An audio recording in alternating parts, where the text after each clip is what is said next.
Channel आज हम पढ़ने वाले हैं ब्रेक क्या होता है, उसके कौन कौन से फैक्टर होते हैं उसके बारे में। Brake, a brake is a device by means of which artificial frictional resistance has applied a moving machine member in order to retard और stop the motion of a machine.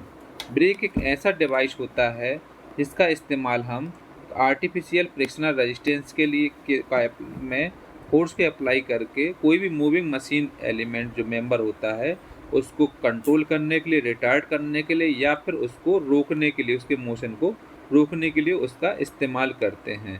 तो इसकी डेफिनेशन हो जाती है, a brake is a device by means of which artificial frictional resistance has applied to a moving machine member in order to retard और stop the motion of a machine. इसके factor कौन कौन से होते हैं, फैक्टर को जानेंगे। सबसे पहले इसका फैक्टर जो होते हैं, ये फैक्टर हैं the unit pressure between the braking force. Braking force में इसका जो प्रेशर होता है वो यूनिट प्रेशर होता है। नेक्स्ट है the coefficient of friction between the braking surfaces. इसमें जो कोफिशिएंट ऑफ फ्रिक्शन होता है वो ब्रेकिंग सरफेसेज पर होता है। नेक्स्ट है the peripheral velocity of the break drum.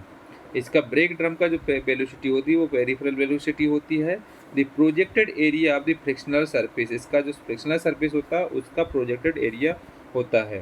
The ability of the brake is dissipated heat equivalent to the energy by observed. इसमें जो होता है जब इसमें ब्रेक कंटिन्यू डिसिपेट होता है, इसमें हीट इक्विवेलेंट एनर्जी के द्वारा एब्जॉर्ब होती है, ऑब्जर्व करता है। इसके ये फैक्टर होते हैं। फर्स्ट फैक्टर है the unit pressure between the braking surfaces. Next are the coefficient of friction between the braking surfaces. Next are the peripheral velocity of the brake drum. Next are the projected area of the friction surfaces and the ability of the brake to dissipate heat equivalent to the energy being observed. इसके factor हो जाते हैं। Next है इसमें types of break. Break के कौन कौन से टाइप होते हैं। ब्रेक के मेनली 3 टाइप होते हैं। एक होता है हाइड्रोलिक ब्रेक, फिर होता है इलेक्ट्रिक ब्रेक और होता है मैकेनिकल ब्रेक। हाइड्रोलिक ब्रेक जो होता है वो ब्रेक पंप्स और hydraulic brake and fluid agitator के द्वारा होता है। इसका यूज होता है, इस्तेमाल होता है क्रेन्स में, लिफ्ट में, elevators, aeroplane and mining machine में। इनमें जो इस्तेमाल होता है वो हाइड्रोलिक ब्रेक का इस्तेमाल करते हैं अधिकतर। Cranes, lifts, elevators, aeroplanes and mining vehicles, इसमें हाइड्रोलिक ब्रेक का इस्तेमाल करते हैं। नेक्स्ट है electric brake. Electric brake generator and eddy current brake कहलाता है।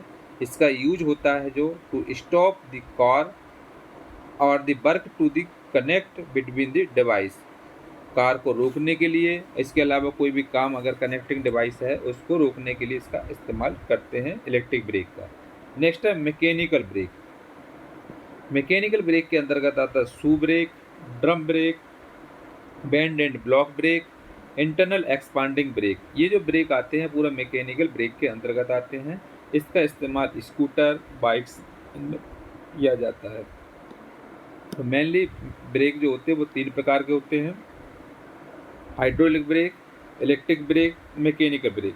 हाइड्रोलिक ब्रेक के अंतर्गत पंप्स और hydraulic brake and fluid agitator, इसका इस्तेमाल होता है cranes, lifts, elevators, aeroplanes and mining vehicles में। Electric brake generator and eddy current brake में इसका इस्तेमाल होता है। इसका यूज होता है टू स्टॉप द कार और to work to connect between the devices.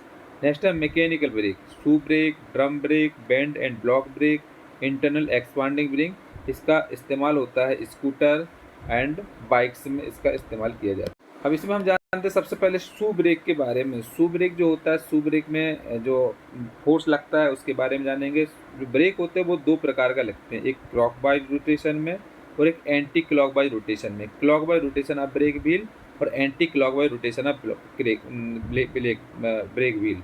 Clockwise जो रोटेशन होता है वो इस टाइप से होता है, जो पहला डायग्राम है। एंटी क्लॉकवाइज रोटेशन जो होता है वो दूसरा डायग्राम बना हुआ उसके हिसाब से। सबसे पहले हम क्लॉकवाइज में देखेंगे।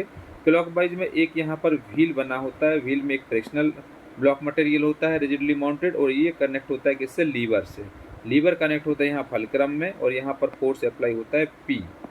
तो इसमें जो व्हील में आता है, व्हील में एक सेंटर पॉइंट होता है, सेंटर पॉइंट से जो बीच का एंगल होता है वो 2 थीटा होता है, एंगल ऑफ कॉन्टैक्ट के बराबर। इसके ऊपर एक नॉर्मल रिएक्शन लगता है। नॉर्मल रिएक्शन के बाद यहाँ से इस पॉइंट से यहाँ पर जो फोर्स लगता है वो टेंजेंशियल फोर्स लगता है, Ft कहलाता है, टेंजेंशियल फोर्स। और इसका जो रेडियस होता है व्हील का वो r होता है और ये क्लॉकवाइज रोटेशन में है। इसके अलावा सेंटर जो व्हील है, व्हील के सेंटर से जो फलक्रम तक का जो डायमेंशन है वो x होता है, और जो लीवर के एंड पॉइंट से P फोर्स से के यहाँ से फलक्रम तक का डायमेंशन होता है वो लेंथ L होता है, L के बराबर है। ये बताया गया क्लॉकवाइज रोटेशन में। क्लॉकवाइज रोटेशन में टेंजेंशियल फोर्स जो होता है वो इस साइड होता है, और इसमें ये जो होता है ये रिजिडली माउंटेड ब्लॉक होता है, ये व्हील कहलाता है। और इसमें जो जब हम मूवमेंट लेते हैं तो मूवमेंट के लिए जब फोर्स का मूवमेंट लेंगे तो फोर्स इंटू इसका लेंथ लेंगे। नॉर्मल रिएक्शन जब हम लेंगे तो नॉर्मल रिएक्शन इंटू एक्स लेंगे, ये वाला लेंगे। और इसमें थीटा जो होता है 2 थीटा एंगल ऑफ कॉन्टैक्ट होता है, आर होता है रेडियस ऑफ द व्हील। ये होता है clockwise rotation of brake wheel. Next है anti clockwise rotation of brake wheel. इसमें क्या होता है, जो व्हील है वो एंटी क्लॉकवाइज रोटेशन करता है। एंटी क्लॉकवाइज में एक व्हील होता है, व्हील में इसके सेंटर पॉइंट O होता है, सेंटर पॉइंट से यह जो रेडियस होती है वो R होती है, इसका एंगल ऑफ कॉन्टैक्ट होता है 2 थीटा होता है, और उसका जो बीच में जो रिएक्शन लगती है वो नॉर्मल रिएक्शन Rn होता है। Rn नॉर्मल रिएक्शन से लेके फलक्रम तक का जो दूरी होती है वो x होती है। इसके अलावा जो P फोर्स अप्लाई होता है यहाँ से लीवर से लेकर फलक्रम तक की लेंथ होती है वो L के बराबर होती है। और जब वो एंटी क्लॉकवाइज रोटेशन करता है ये, तो इसका टेंजेंशियल फोर्स जो लगता है वो इस साइड लगता है, Ft, जो कि आपको डायग्राम में दिख रहा है। तो दोनों डायग्राम्स में बने हुए हैं, एक clockwise rotation of brake wheel और एक anti clockwise rotation of brake wheel. दोनों में क्या डिफरेंस होता है वो देखना है। अगर व्हील जो है क्लॉकवाइज रोटेशन में घूम रहा है इस टाइप से, तो इसका जो टेंजेंशियल फोर्स है वो इस टाइप लगेगा जो इसमें बताया गया है। और अगर एंटी क्लॉकवाइज रोटेशन में कर रहा है तो इसका टेंजेंशियल फोर्स है वो अपोजिट हो जाएगा इस साइड, और ये कैसा घूम रहा है इस टाइप से एंटी क्लॉकवाइज रोटेशन में। इसके बाद इसमें tangential braking force on the wheel, tangential braking force निकालना है तो Ft इक्वल टू फार्मूला होता है म्यू इंटू Rn के बराबर, ये फार्मूला होता है। टेंजेंशियल फोर्स होता है निकालने का म्यू इंटू Rn, जहाँ पर म्यू होता है कोएफिशिएंट फ्रिक्शन, Rn होता है नॉर्मल रिएक्शन और Ft होता है टेंजेंशियल फोर्स। इसमें ब्रेकिंग टार्क भी निकालना पड़ता है, तो ब्रेकिंग टार्क का फार्मूला होता है Tb इक्वल टू, Tb से नोट करते हैं, Tb इक्वल टू होता है Ft into R, tangential force into radius के बराबर। इससे हम लोग ब्रेकिंग टार्क निकाल लेते हैं। जब हमको ब्रेकिंग टार्क निकालना हो तो Ft इंटू आर हो जाता है, जिसका Ft का फार्मूला यहाँ से हम रख देंगे, वैल्यू जो आएगा तो mu into Rn into R के बराबर हो जाएगा टेंजेंशियल फोर्स। जहाँ पर इसमें लेट Ft जो रहेगा वो रहेगा टेंजेंशियल फोर्स, म्यू इसमें रहेगा कोएफिशिएंट ऑफ फ्रिक्शन, Rn रहेगा नॉर्मल रिएक्शन, और Tb इसमें रहेगा ब्रेकिंग टार्क, और R रहेगा रेडियस ऑफ द व्हील। ये इसके कंसीडर होते हैं, कंसीडर मूवमेंट होते हैं। Ft होता है टेंजेंशियल फोर्स, म्यू होता है कोएफिशिएंट फ्रिक्शन, Rn होता है नॉर्मल रिएक्शन, Tb होता है ब्रेकिंग टार्क, और R होता है रेडियस ऑफ द व्हील। इस टाइप से इसको हम पढ़ते हैं।